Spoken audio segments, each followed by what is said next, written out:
J'ai établi une sorte de trinité dans mon discours sur le leader. Je ne sais pas si elle recoupe la trinité chrétienne, mais je vous la soumets quand même, je vous la rappelle quand même. Expéditeur, envoyé, destinataire. L'expéditeur, donc, c'est celui qui missionne le leader, l'envoyé. L'envoyé, c'est le messager, pour l'expression concernant l'islam, Rasoul, c'est l'envoyé, le porteur du message. Moïse est envoyé vers un certain peuple, et le destinataire, eh bien, c'est ce peuple. Ce qu'il faut comprendre, c'est que ces peuples préexistent. Le rôle du messager, ça n'est pas de créer un peuple, c'est d'animer un peuple quelque part, de l'inspirer. Mais ce peuple va garder ses capacités propres. Il va être limité, je dirais même, par ses capacités propres. Mais il sera porteur, à ce moment-là, il aura reçu la transmission par l'envoyé d'une certaine religion, si on veut, pour prendre un mot général, quelque chose qui le relie. Et donc nous avons là, quelque part, le Père, le Fils et le Saint-Esprit. Celui qui envoie, c'est le Père, celui qui est l'envoyé, c'est le Fils, et celui qui reçoit, qui va devoir incarner ce qui est le message, c'est le peuple. Alors, une fois qu'on a ce scénario bien en tête, on peut s'apercevoir que dans un certain nombre de cas, il y a des éléments qui font problème. C'est-à-dire que le système standard trinitaire n'est pas totalement toujours complet. Dans le cas d'Abraham, il y a une confusion. Parce qu'Abraham est envoyé vers une terre.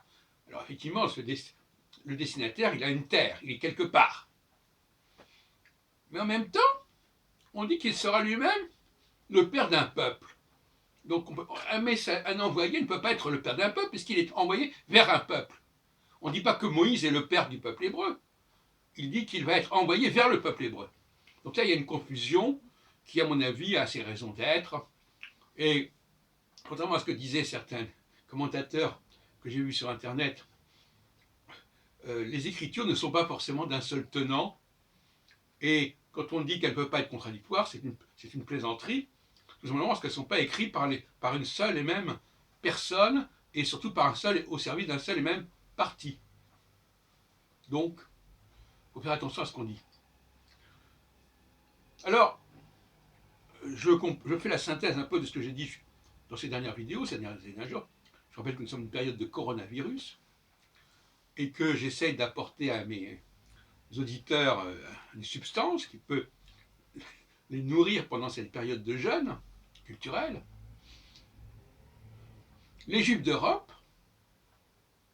sont un des peuples auxquels le message a été envoyé par différents messagers, par le même expéditeur, par exemple. Et il ne faudrait pas croire que plusieurs peuples ne peuvent pas recevoir un message, le même message,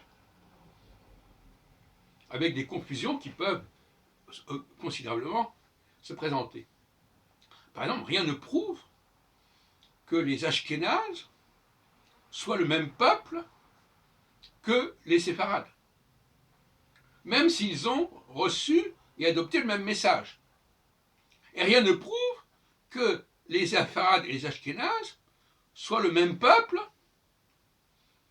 que le peuple qu'a gouverné David et Salomon. Rien ne prouve, encore moins, que ce soit le même peuple qui ait vécu du temps de Jésus. Ce n'est pas parce qu'ils ont réceptionné le même message que c'est un seul et même peuple. Alors c'est une sorte de de sophisme qu'on entend souvent, que moi-même d'ailleurs j'ai peut-être pu proférer, mais il faut arrêter. Il faut arrêter. Il peut y avoir plusieurs messages envoyés en même temps, mais aussi plusieurs messages envoyés successivement vers des peuples différents, dans des régions différentes. Les séfarades correspondraient plutôt à la région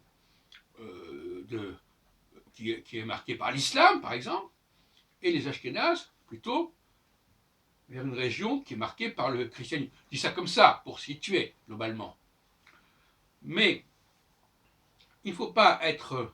Notre ami, si on peut dire, Shlomo Sand, que je ne connais pas d'ailleurs, a eu raison de mettre les pieds dans le plat et de dire qu'effectivement, il est très improbable qu'il y ait une continuité au niveau... Non, il peut y avoir une continuité au niveau du message. Il n'y a pas une continuité au niveau des peuples qui ont reçu ce message, qui l'ont adopté et qui l'ont incarné. Ce sont deux choses différentes. Moi-même, je fais mon mea culpa parce que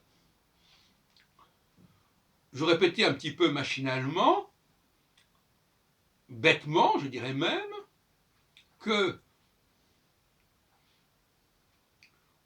être juif, je disais, être juif, c'est à la fois être d'un certain peuple et de porter un certain message. Bien non. Le fait de porter un certain message ne désigne pas un peuple en particulier. Il peut y avoir plusieurs peuples à différentes époques qui sont porteuses globalement du même message. Et ça, c'est un point très important dont il fallait prendre conscience. Et puis pour terminer, je dirais aussi que il y a la terre et il y a le peuple. Quand Abraham est envoyé, il est envoyé vers la terre de Canaan. Bon, d'accord. Ça veut dire quoi? Il faut bien qu'il s'adresse. Voilà, le messager, il doit bien porter son message quelque part. Donc voilà, il le porte là. Et puis, il y a peut-être eu d'autres messagers qui ont envoyé leur message ailleurs, en Europe ou en Afrique du Nord, etc. La terre n'est pas en soi un concept essentiel ici, c'est le peuple. Et le peuple, lui, est-ce qu'il est vraiment prisonnier de sa terre, au sens où on l'entend aujourd'hui, que la terre d'Israël, la petite Palestine, la petite Cisjordanie, puisque quelque part, c'est la Cisjordanie, c'est-à-dire au-delà, entre le Jourdain et la Méditerranée, je plaisante un peu en disant ça, est-ce que c'est là que tout doit se jouer? Non. C'est là que le peuple, un certain peuple se trouve à un certain moment, mais il a vocation lui-même à bouger, à se disperser éventuellement. Donc, il y a quelque chose de dérisoire dans l'idée que l'expéditeur, Dieu, appelez-le comme vous voulez, aurait choisi une certaine terre. Non, la terre n'est pas intéressante. Ce qui est intéressant, c'est que le peuple, à un moment donné, il se trouve quelque part. Si j'écris à quelqu'un, à un moment donné, il est quelque part. Bon, voilà, il est quelque part. Maintenant, il n'est pas enfermé là où je l'ai rejoint, où je l'ai trouvé.